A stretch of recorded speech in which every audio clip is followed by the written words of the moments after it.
একটা সময় আন্তর্জাতিক ক্রিকেট ম্যাচে কিন্তু আমরা হরহামেশাই ফিক্সিংয়ের একটা গুঞ্জন শুনতে পারতাম অথবা ফিক্সিং দেখতে পারতাম। লাইক অনেক ক্রিকেটার আছে যাদের কিনা ফিক্সিংয়ের কারণে তা পুরো ক্যারিয়ারটাই নষ্ট হয়ে গেছে, অথবা আমরা এমন অনেক ক্রিকেটারকে দেখছি যারা কিনা রিটায়ার্ড করার পরে তারা কী পরিমাণ ফিক্সিংয়ের জন্য অফার পেয়েছিল সেই সব ইন্টারভিউ কিন্তু আমরা দেখছি। আপনাদের অনেকের হয়তো মনে আছে মোহাম্মদ আমির, পাকিস্তানের সেই পেস বলার যার কিনা ফিক্সিংয়ের কারণে পুরো গোটা ক্যারিয়ারটাই শেষ। এমন একজন পেস বোলার যে কিনা বর্তমানে কিংবদন্তিদের মধ্যে সেরাদের মধ্যে তালিকায় থাকতে পারতো, তার বর্তমান অবস্থাটা কি? তিনি কিন্তু পাকিস্তানি টিমেও বেশি দিন খেলতে পারেন নাই, যদিও তিনি ব্যাক করছেন, কিন্তু ব্যাক করার পরেও কিন্তু তিনি স্থায়ী হতে পারেন নাই। আপনাদের মনে আছে সাকিব আল হাসানের সেই ফিক্সিং কর্মকাণ্ড, লাইক ফিক্সারদের কাছ থেকে ফিক্সিংয়ের অফার পেয়েও তিনি সেই অফারটা যদিও না গ্রহণ করেন নাই, কিন্তু তিনি কিন্তু সেটা বিসিবি থেকে লুকাইছিলেন, যার কারণে কিনা তাকেও আইসিসি বরখাস্ত করছিল। তবে বর্তমান ইন্টারন্যাশনাল ম্যাচে কিন্তু আমরা খুব একটা ফিক্সিং অথবা ফিক্সিংয়ের কোনো ইস্যু এখন বর্তমানে লক্ষ্য করি না। তার মানে কি ফিক্সিং এখন হয় না?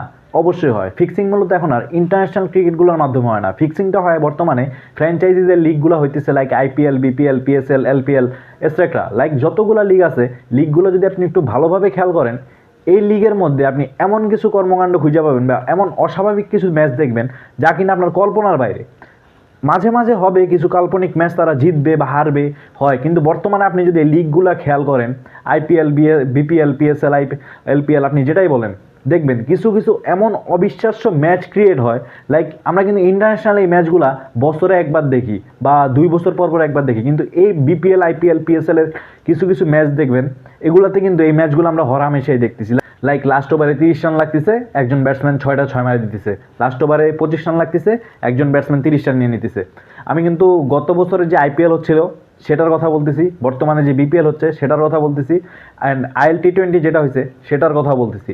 আইএল টি20 যদি আপনি এই বছর খেয়াল করে থাকেন, দাসুন সানাকা তিনি একটা অস্বাভাবিক নো বল করেন এইবারের আইএল টি20তে, এবং তার ওভারটা যদি দেখেন, তিনি প্রথম 3 বলে 30 রান দিয়েছেন। এবং বর্তমান সময়ে এরকম নো বলগুলো কিন্তু আমরা ইন্টারন্যাশনাল ক্রিকেটে খুব একটা না দেখলেও এই ফ্র্যাঞ্চাইজি লিগগুলোতে হরহামেশাই দেখতেছি।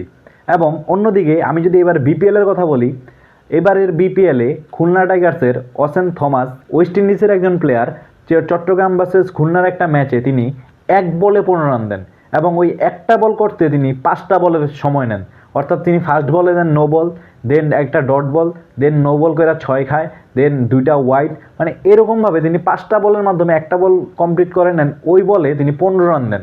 এবং অন্যদিকে ঢাকা ক্যাপিটালসের আমির হামজা, তিনি একটা ম্যাচে একজন স্পিনার এত বড় একটা অস্বাভাবিক নো বল দেন, যেটা নিয়ে কিনা যারা কমেন্টেটর আছিলেন তারাও অবাক, বিস্মিত যে একজন স্পিনার কিভাবে এত বড় একটা নো বল দেয়। লাইক এরকম ঘটনা কিন্তু আমরা বর্তমানে এই ফ্র্যাঞ্চাইজি লিগগুলোতে হরহামেশাই দেখতেছি।